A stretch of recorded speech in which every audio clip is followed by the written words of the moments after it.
This is the Chassidic Story Project with Barak Hullman, podcasting from Jerusalem, Israel. This podcast is sponsored by listeners just like you. To become a supporter of this podcast, please go to HasidicStory.com, HASIDIC story.com. You'll never know, you'll never know, you'll never know, you'll never know. One Friday, the holy seer of Lublin was traveling with some of his Chassidim when they reached a crossroads. The wagon driver turned back towards the seer of Lublin, said, "Rebbe, which way should we go, right or left?" And the seer of Lublin wasn't called the seer of Lublin for nothing. He was able to see past and future from one end of the world to the other. And here he is, the great Rebbe, looking at the crossroads, and he can't figure out which way he's supposed to go. So he said to the driver, "Loosen the reins, and let the horses go whichever direction they will."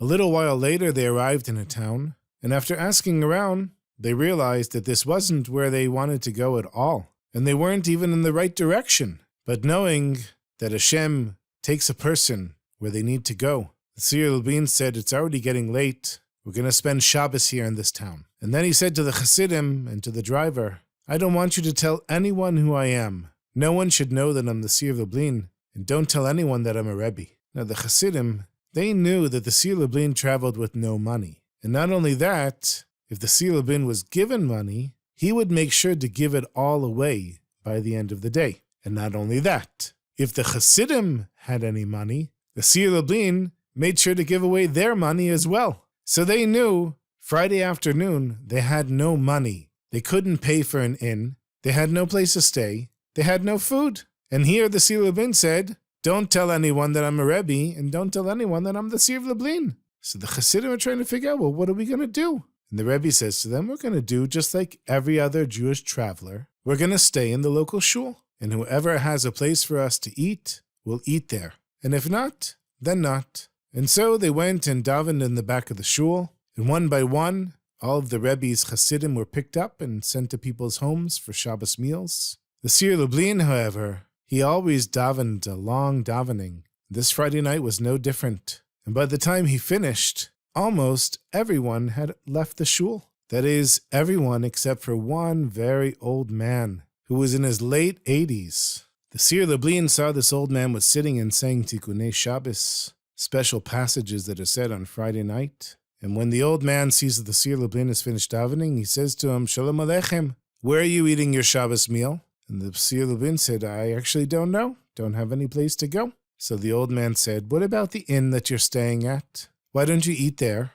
If it's a matter of money, after Shabbos I can collect money for you. You don't have to worry about it. I'll take care of it." And the seer Lublin, making up a story, because of course he wasn't staying in an inn, he said, "I noticed that they didn't light the Shabbos candles before Shabbos, so I'm a little bit concerned if the food is really kosher or not." And the old man said, I see. Well, I'm really sorry because at my house, my wife and I are so poor. We only have some bread and wine. We don't have any other food." The seer Lublin said, "That's fine with me. I don't eat very much." And the old man said, "Well, if that's the case, then come along." And the seer Lublin followed the old man back home. They sang Shalom Aleichem, Eshet Chayil, made Kiddush and Hamotzi, and now they're sitting together, the elderly man, his wife, and the seer Lublin. And the old man asked the seer Lublin, "So tell me, where are you from?" And the seer Lublin says he's from Lublin. And when the old man hears this, his eyes open wide. And he said, "Really, you're from Lublin? Do you know the Rebbe of Lublin?" And the seer Lublin said, "I know him very well. I'm always with him." "That's wonderful," said the old man. "That's just wonderful. You're so fortunate. Please, can you tell me something about the seer Lublin?" And the seer said to the old man, "Well, what do you want to know about him? And why do you want to know about him?" The old man said, "Because I used to be his teacher when he was in Cheder, when he was in school for young boys. And I noticed when he was a young boy, he wasn't a very good student. But now I'm told he's a great Rebbe and does miracles." And the seer Lublin was curious. And he said to his old teacher, "Tell me, when the seer Lublin was a young child, Was there anything unusual about him? Anything strange that he used to do? And the old teacher, he said, well, there was one thing. Every morning, when I wanted to ask him to read from the Siddur, I could never find him. He disappeared. He was never in the class for davening. And then when he would show up after davening, I'd give him a good patch for not being there. But then one day I said to myself, wait a minute. I have no idea where he's going, and I keep punishing him every day. I need to find out where this kid is going. And so when I noticed that he left the room, I myself slipped out of the room, and keeping a good distance between us so that he wouldn't see me, I followed him into the forest. And we went deep into the forest, and I hid behind a tree and watched this little boy to see what he was doing. He went and sat next to a beehive.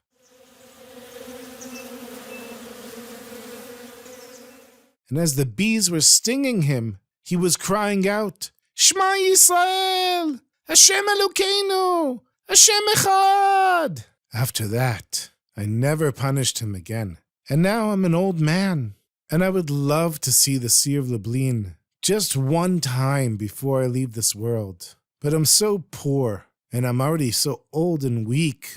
I don't have the energy to go to Lublin to see the Rebbe. But nonetheless, I want to see the Rebbe so much that I took an oath to fast one day a week so that I should have the schut, the merit, to meet the Rebbe with my own eyes. And now the seer of Lublin understood why the horses turned the direction they did at the crossroads and why they ended up here for Shabbos. And he looked at his old teacher. The seer of Lublin gently said, It's me. The old man said, It's me what? And the seer of Lublin said, Teacher, it's me. I'm your student. I'm the Rebbe of Lublin. And the old man's eyes popped open, and then he fainted and fell on the floor. The seer of Lublin and the old man's wife were shocked, and they tried to revive him, but he laid there with his eyes closed for a long time, until finally he opened his eyes. He said, I can't believe it. I can't believe the Eshkacha Pratis that you're here. Rebbe, you're here. My old student, you're here. The two of them spent Shabbos together, talking, sharing Divrei Torah. And when Shabbos was over, the Chassidim all came together with the seer of Lublin and the driver on the wagon. And the elderly man, he escorted them for as far as he could, which wasn't very far, just a few steps from his house. And then he turned around and went back home. And the Chassidim and the seer of Lublin traveled to a nearby town, where he told the driver, we're going to stop here. And they went into a local shul, where they had the Malava Malka, the special meal on Saturday night after Shabbos. They farbrang together, they sang, and they drank. And they said the Chaims. L'chaim! And then after the meal was over, the seer of Lublin said to the driver, okay, now we're returning back to the town where we spent Shabbos, because my teacher, of blessed memory, has left this world. Now that he merited to see me, the seer of Lublin, his soul was ready to go back to its maker, and I have been given the great honor of eulogizing, of giving a sped for my old teacher, who were it not for him, I wouldn't be the great Rebbe that I am today. I lie, lie, lie, I lie, lie, lie, I lie, lie, lie, I lie, lie, lie, I lie, lie, lie, I lie, lie, lie, I lie, lie, lie, I lie, lie, lie, I lie, lie, lie,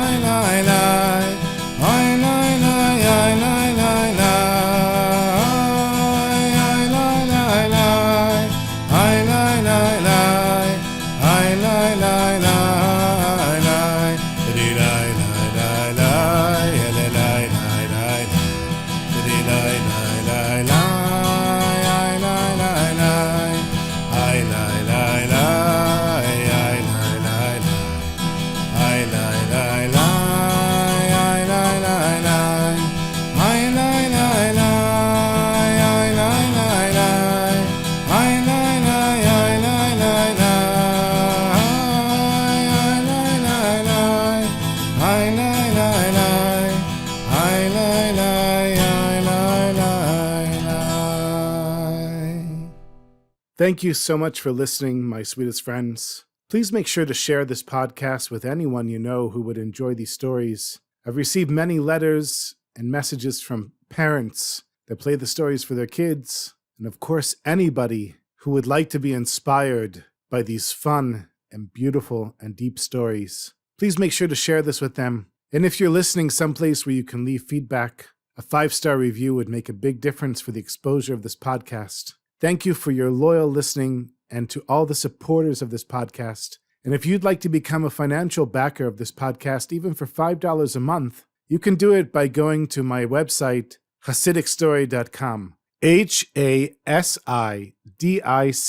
story.com. There you'll see a link on the website that says Become a Supporter, and all support in any form is greatly appreciated. Thank you again. L'chaim.